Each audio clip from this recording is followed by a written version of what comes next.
I think it's so cool that we have Zoom. We can see people from all over the world. It's amazing.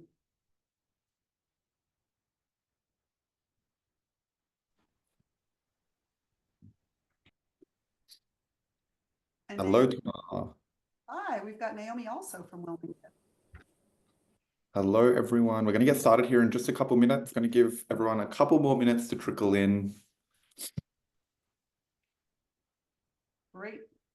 By the way, while we're waiting, what I would love, because I think I know what people's issues are, but if anybody has a suggestion of something that's like a really big heavy weight on them right now at work, we would love to hear what some of your concerns are and maybe have a webinar in the future dealing with some of those issues. So I know that one thing everybody always talks about is the teacher shortage. There is no teacher shortage. If you paid people enough money, they'd actually come to work for you. I think the issue is really getting the government to help support early childhood the way they support K through 12, right? But it's scary with all these cuts that they're trying to do, dismantle the Department of Education. I mean, all these things you're hearing, the food program, it's really, really sad. I am not going to let it make me sad. I just see it as another challenge to overcome and get through. And you change things with your vote. You change things with your voice. Did you know, this is a good fun one. activity to do at the Did you know that your elected officials will really only focus on the things that give them the most noise? And you don't realize the power of writing a letter or making a phone call to your elected officials, especially, and I see there's a few of you here from Wilmington, Torrance, the same area. Imagine if you all got together and went to your elected officials together. So again, we stand up for what we believe in, the same way that I am fighting very hard right now to get the government to fund early childhood. I will tell you that years ago, for those of you in California, years ago, we had a birthday cutoff of December 1 in public school. I helped Senator Simitian make that change to a September 1 cutoff because I was really sad to see so many really young kids going into kindergarten and not being ready and being labeled special ed just because of their birthday. So never doubt the power you have with your voice and your pen. Yes, I agree. And on that note, we will get started. So welcome everyone to today's webinar, Power to the Parents, Why You Need a Parent Advisory Committee. So we're hosting this webinar live from Playground HQ in New York City, and Tamar is joining us from New Jersey, just across the river. So thank you everyone for joining. If you missed the message in the chat, we'd love to know where you're joining from and what your role in early childcare is. Just drop it in the chat and we'd love to know. So today I'm just going to share this quick agenda with you before we get started. So we'll introduce Tamar and then we'll dive into why you should have a parent advisory committee in place at your center. We'll go through setting up your parent advisory committee. We'll talk about the chairperson and why this is such an important role when you have a parent advisory committee. And then we'll save some time towards the end for Q&A.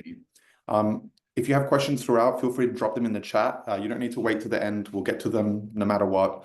And then also feel free at the end when it gets to the Q&A time to put your camera and mic on. I'm sure Tamar would love some face-to-face questions. So Tamar, thank you so much for joining us today.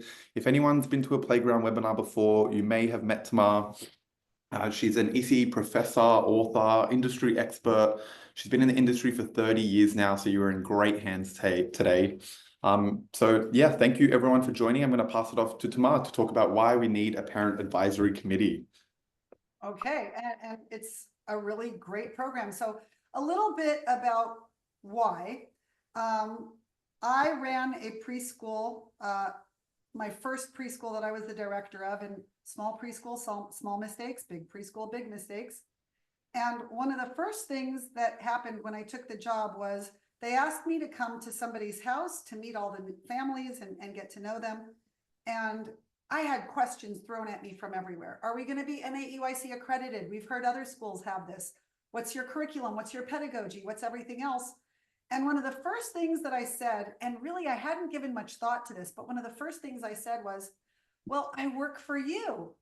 I know early childhood, but I also work for you. We should be partners. And we've all taken, many of us, I should say, have taken that class, Homeschool Community or some iteration of that. And why you need a parent advisory committee is because it really actually creates that homeschool partnership in a way that nothing else possibly can. By the way, kudos to Daniel, who has made an incredible slide deck for me.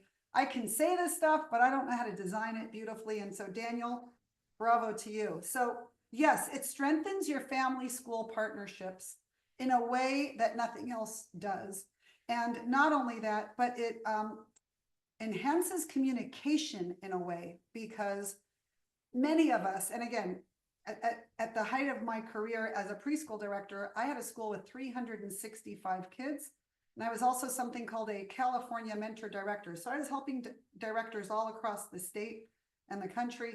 And nowhere is communication better than when somebody sees themselves as an equal or close to an equal. If I see myself only as a customer, I come at you with a very different communication style and entitlement almost. I'm paying you, you have to give me what I want. But when you have this parent advisory board, you elevate parents to a place where they feel a bit of ownership of that child care center. Whether you're for-profit, nonprofit, doesn't matter. They have a very different view of their communication with you now. It also brings diverse perspectives. Now, I'm an early childhood expert. I don't know everything. I also don't know everything about every child or every family. And as the years go on, and as we were talking before we started with some of the cuts, we don't know how the landscape is shifting for some of our families. These families will bring their lived experiences, their diverse perspectives also to your school, helping keep those families in your school.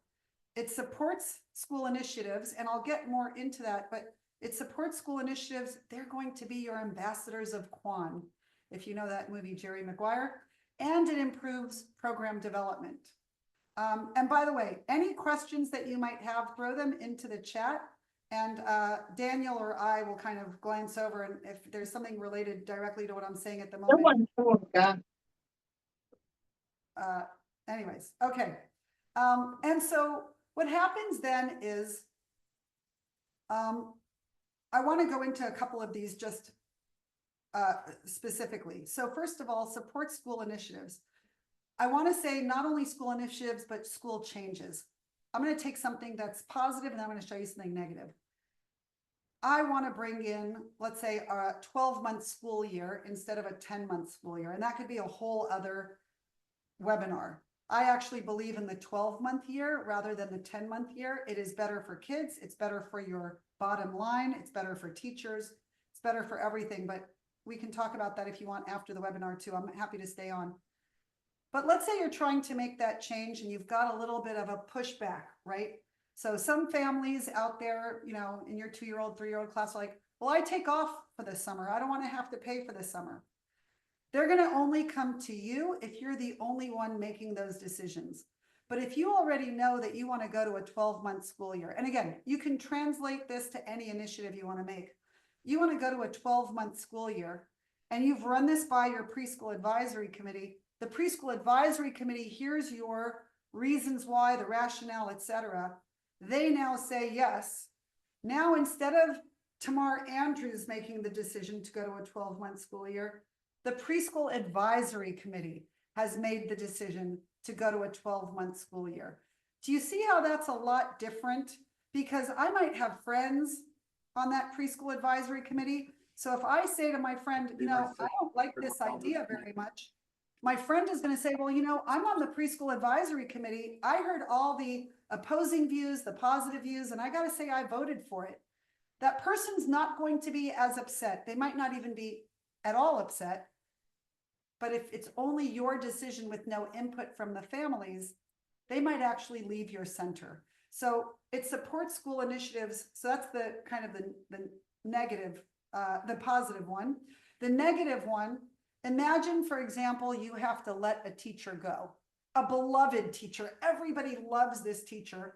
You are not legally allowed to say why you are letting this teacher go, why you're firing them. However, the preschool advisory committee can know because they help run the preschool with you. So you go to that preschool advisory committee and you say, whatever happens here has to be, completely confidential. You are not allowed to go out, but I need you to know that there's going to be a staffing change and here's the reasons why. And as you are part of the administration, albeit lay leaders, unpaid leaders, you are part of the administration of the preschool, I'm letting you know. So now when that friend comes and says, oh my God, Tamar Andrews has fired the most beloved teacher, you're going to say, trust me, I'm on the preschool advisory committee. I know the reasons why. I'm not allowed to share, but she did it for a very good reason.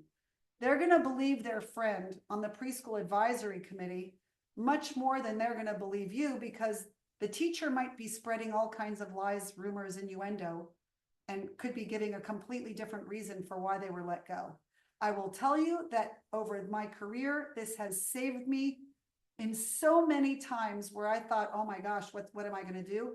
Preschool advisory committee has completely saved me. The other thing I want to tell you is about program development.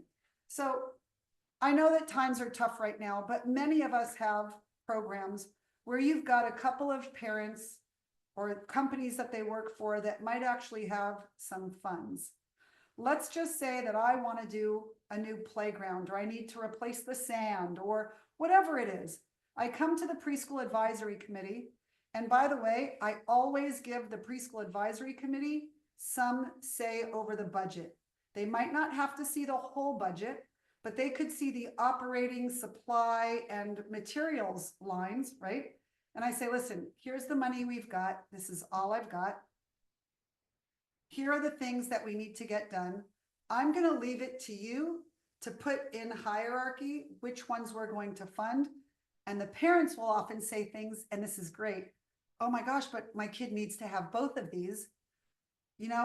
I'm going to go find the money. I know that my employer has some money that they donate to like local schools, etc. I'm going to get the money to replace the sand, and that way we'll have the money to do this other project. Having those extra people in the room will often help take care of some of the needs that you actually have. I'm going to stop for a second. Any questions on any of this?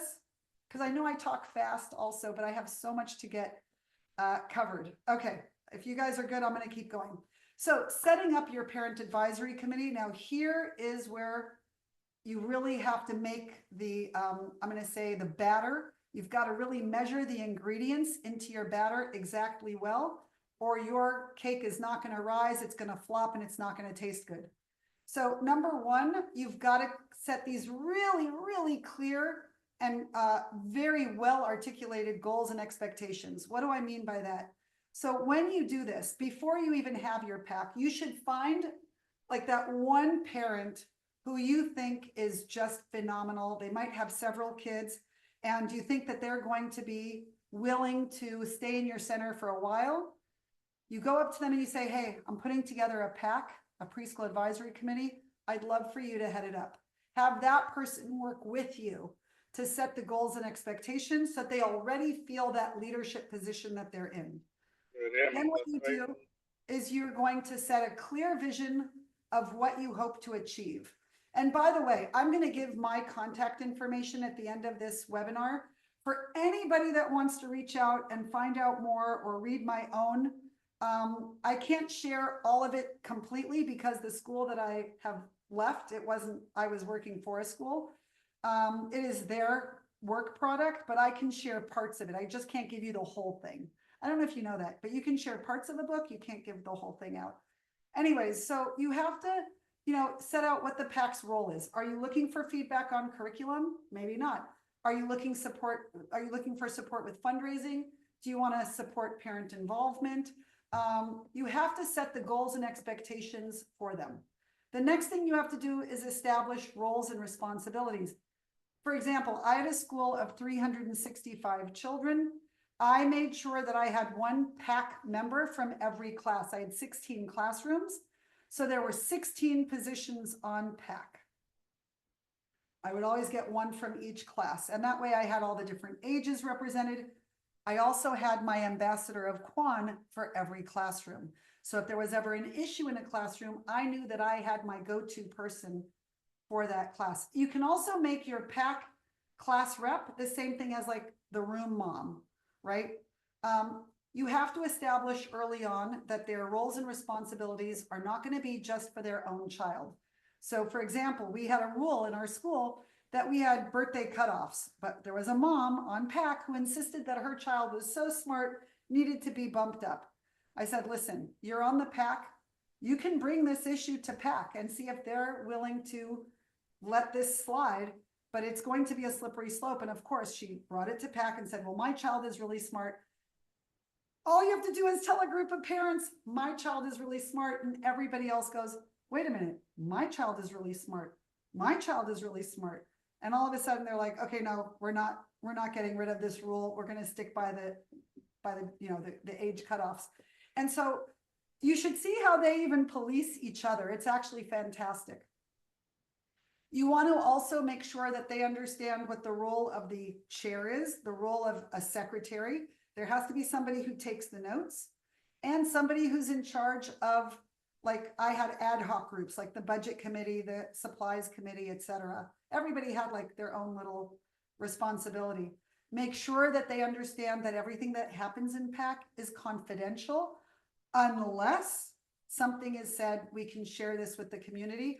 And by the way, we had meetings every month. So you establish regular meeting times. It was always the first Thursday of the month, unless there's something else going on. And then the PAC would actually send through the Playground app, they would send the update of what happened at PAC. So all the families in the school would know what happened at the PAC meeting that was able to be shared. And the other thing too is, again, invite a diverse group of parents. Make sure that when you have somebody from each group, so I didn't pick the people from each class.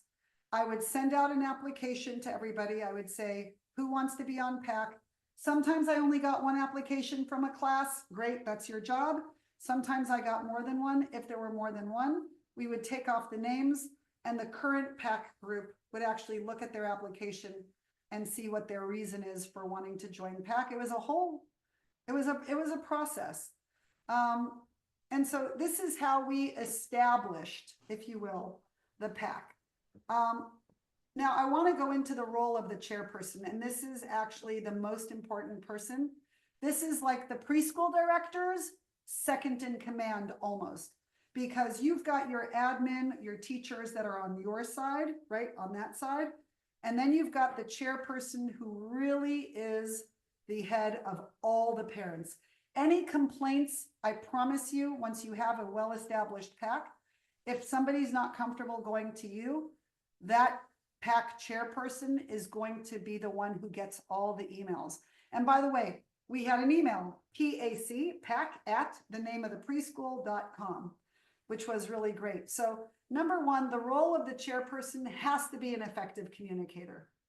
They should also be an effective communicator, meaning that they're not the kind of parent who goes out into the parking lot and goes and kind of, back talks or talks behind people's backs, who likes to gossip. You want somebody who really has a set of values and ethical behaviors to them that is something that other people are going to want to emulate, or that really reflects what you feel are the values of your program. You want to also maintain a very inclusive atmosphere. So it can't be that this PAC chairperson is going to have friends on the PAC and they're going to get what they want. But if there's somebody on the PAC that they don't like, that person's going to feel ostracized. They need to be somebody who's organized and prepared. They also have to be, when we go back to the effective communicator, what happens if somebody's going off on a tangent and now they've commandeered the entire PAC meeting? So what we would do is our PAC chair would always make an agenda, and then how many minutes in the hour of the PAC meeting or 2 hours of the PAC meeting, they would allot to be spent on that item on the agenda, so that way, if more time was needed, we would table it and say, okay, we're going to table this. We're going to have to raise it in the next meeting. we'll allot more time, but we've got other things on the agenda we have to keep going through. And again, for anybody that wants to build this, I am happy for free. You call me or email me and I'm happy to help you put it together for whatever size kind of preschool you have. And then the PAC chair has to work closely and be, open, be friendly, have a listening ear, and take seriously anything that the director and the staff says. That being said, you also have to be able to keep the bigger picture in mind. I will give you for an example, okay? I always ran a preschool that was NAEYC accredited. But then, stuff happened. We had all these other initiatives going on and things happening. And so I brought to the agenda of PAC, do we still need NAEYC accreditation? Do we still want to go through this again? So we brought it up to PAC. We allotted 20 minutes to it. And I got to tell you, I didn't expect the kind of back and forth discussion and everything else that happened. We had to table it and make it a whole PAC meeting about whether or not we were going to go through NAEYC accreditation. For a school of 365 kids, you can imagine how much work it was. For those of you that have ever done it, for those of you that haven't, just the administrative office has to make literally a notebook full of documentation, materials, etc. The teachers are all obligated to go and make a notebook of documentation, etc. There's a lot of stuff. Sometimes you have to buy materials in order to meet accreditation standards.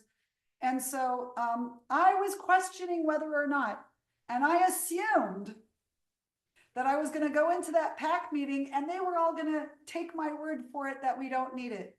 I was outvoted. We went through accreditation. It is now an accredited program.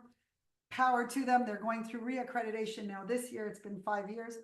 But I will tell you, that is the kind of mutual respect that you have to have. So when you think about keeping the bigger picture in mind, it goes for us directors as well. You can't tell somebody or a group of people that they have power and then take it away when you don't like what they're doing. It's just not going to work that way. I will also share with you that the PAC has always worked really effectively in making sure that our program was always fully staffed and fully enrolled. And that's also part of the bigger picture. So when you think about the PAC, they will know what enrollment capacity is. They will know what your enrollment is. They will know what teacher shortages you have. And then what's really great about this is that your PAC will then go out into the world and they will help get more families and they will help find these wonderful teachers. And the question is why? And I will share with you. When you give people an apartment to rent, and for those of you that rent, you'll know what I'm talking about as well. I can remember renting my first apartment and I would call the manager every time something broke. I'm not responsible. The manager is responsible. I don't care how much it costs you. I don't care if you're spending more than the rent I'm giving you. This is your obligation, is to fix whatever is broken. That is what a renter does. An owner, when somebody owns their property, every time something is broken, they don't look to somebody else to be responsible. They say to themselves, I'm responsible. I have to take care of this, or I'm going to pay the consequences later if I don't fix that leak, or if I don't fix that wood, or get rid of the mold, etc. What the PAC does is it takes this core group of families and it turns them into owners instead of renters. So that when something goes wrong in the school, they don't look to blame you, the director, the teacher, the owner. Instead, what they say is, this is our responsibility. How are we as the preschool advisory committee going to tackle this problem? And that's why as owners or quasi-owners, they also worry when we are short a teacher. They also worry when we are not fully enrolled because they've got say in a part of the budget, all of the budget, however you want to work it out. And we now know what money we need in order to meet the needs that we have. Finally, I want you to think about your family, right? Many of us, myself included, why did I move to New Jersey? I moved here because my boys live in Manhattan. My daughter and my grandkids live here in New Jersey. And I didn't want to leave my family. When you have families that have established friendships, and think back to when, for those of you that have children, all the friends I have today are the ones I made when my children were in preschool. We have remained friends till today. These families, if they develop friendships with families, they're only going to leave if they can't be sustained at your child care center. You want them to make friends. You want them to become a family. They won't leave. And instead, what they will do is they will bring other family members, other families with children in to fully enroll your preschool. So when we talk about programs that are losing children, et cetera, I know many people are losing kids now to the TKs and the DKs that are in the public schools and offered for free. That's fine. You've just got to learn how to shift a little, but use this preschool advisory committee in a way that will actually sustain you and make you fully enrolled, fully staffed, and make you such a high quality center that everybody's going to want to be a part of this. That is pretty much my spiel for today. I try to make it fast because I know many of you are in a work day. I'm going to turn it over to Daniel now. Yeah, Tamar, actually, I would love to hand it back to you real quick to let us know how Playground has helped you kind of keep seats filled as well and help with communication at centers. So I will tell you this, and many of you will also understand this. And by the way, I'm not being paid today. So I want that to be right out there. I am not being paid for this workshop today. Although I would like to be, but I'm not. Imagine running a school. If you have 30 kids and you can't hire any support staff, you're in the office doing paperwork and answering phones and everything by yourself all day. If you have a school of 365 kids, even if you have support staff, there are just so many families, so many people who want tours, so many things pulling at you that you find you're always in the office. Imagine if you're a mom or a dad and your kids are running amok through the house and you are never going to see what they're doing, how they're doing, congratulating them on getting their homework done, sitting with them at dinner, right? I see early childhood really as a family. And so when you go to this kind of an app, especially one like Playground that really is perfectly done, because everything is automated, I was now able to get out of my office and be mom. I was able to walk around the school and congratulate the teachers and help them with something they might have needed. Even if I just walked into a room and a teacher said, "Oh my gosh, tomorrow you're here. I got to run to the bathroom." That support already makes them feel better. I was able to go to Carline, pick up, drop off. And because I don't have that, that pad of paper where everybody's got to look to make sure people are signed in, I could just stick my head into the car as the parents had their phone signing their kid out. I heard it was your husband's birthday yesterday. How was it? What'd you do? These things all build relationships. And not only that, but I will also share with you that parents today, I don't know how many of you are older than 20 like I am, but I remember growing up in a world where many moms didn't work. My mom didn't work, right? It was a single employed household.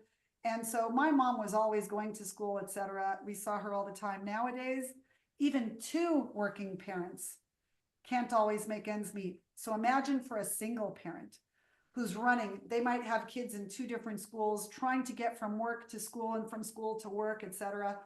Anything that makes a parent's life easier is going to make them love your school more. And I always tell, I'm also a professor and I teach the administration classes, and I always tell folks, your child care center will only be as high quality as the lowest quality thing it has.